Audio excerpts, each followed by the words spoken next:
guys, how's it going? My name is Jeremy. Welcome to Polyphonic Press. Before we get into today's review, I just want to remind you guys to check out polyphonicpress.com. You can get blog posts there. I update every once in a while. I have a podcast that I do every Sunday. This past week was my favorite cover songs. Go ahead, check that out. You can subscribe through iTunes or wherever you subscribe to podcasts. And lots of cool stuff on the website, so check it out. It's polyphonicpress.com. But for today, what I'm going to do is, there's not many new releases that are coming out that excite me too much for at least a couple weeks. So I'm going to go back to recent years, and I'm going to review an album that came out in May of last year. It's by the New Pornographers, and it's called Together. The New Pornographers are a band from Vancouver, British Columbia. They've been around since about 1997. This is their 5th studio album overall. They don't release albums very often because there's more like a supergroup type of thing where all the members in the band have outside projects. So this album starts off with a song called Moves, which is a sort of a mid-tempo rock song.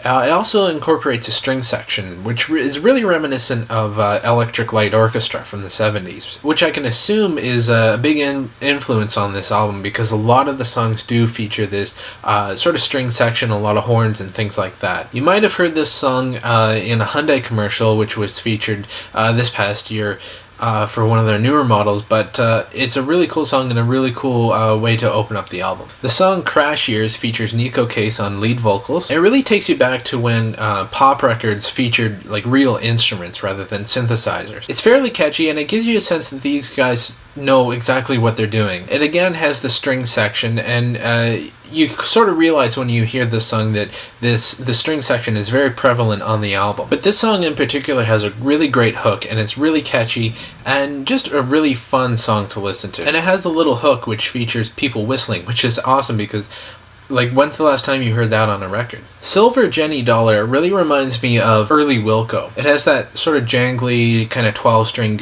electric guitar that you would hear on, I want to say it reminds me of, I hate to say this, but it reminds me of the theme song to Friends, if you remember that song. It's a fairly short song, it's less than 3 minutes, but it says all it needs to say in that time. Sweet Talk is sort of an unusual song. It blends together a lot of different genres, I found, like Baroque pop and 60s garage rock. 60s garage rock is where I get the sound of and overall tone of the guitar. It's definitely a highlight for me because it blends the genres so well, and they really pull it off in a way that you almost don't notice what's going on until you're listening for it. But when you realize what's going on, you sort of go along with the groove and sort of say, yeah, this is pretty cool. Valkyrie on the roller disco really sort of comes out of left field when you're listening to the album from start to finish. It's the ballad of the album, but it has a soft piano mix together with a banjo. It's sort of an odd mix when you hear it, but they managed to pull it off really well. And eventually the whole band comes in with the mandolin and the electric guitar. And then the album closes off with a song called We End Up Together,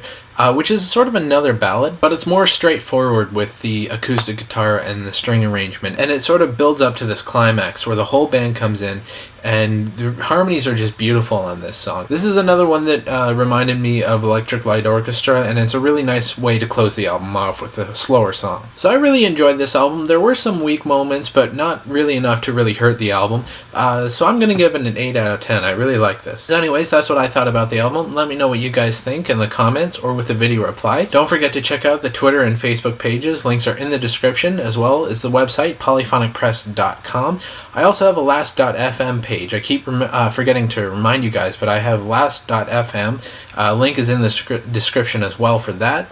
And if you'd like me to review an album, let me know in the comments or with a private message. Don't forget to subscribe. That way you'll know when I post a new video. And I guess that's about it. See you guys on Thursday. Take care.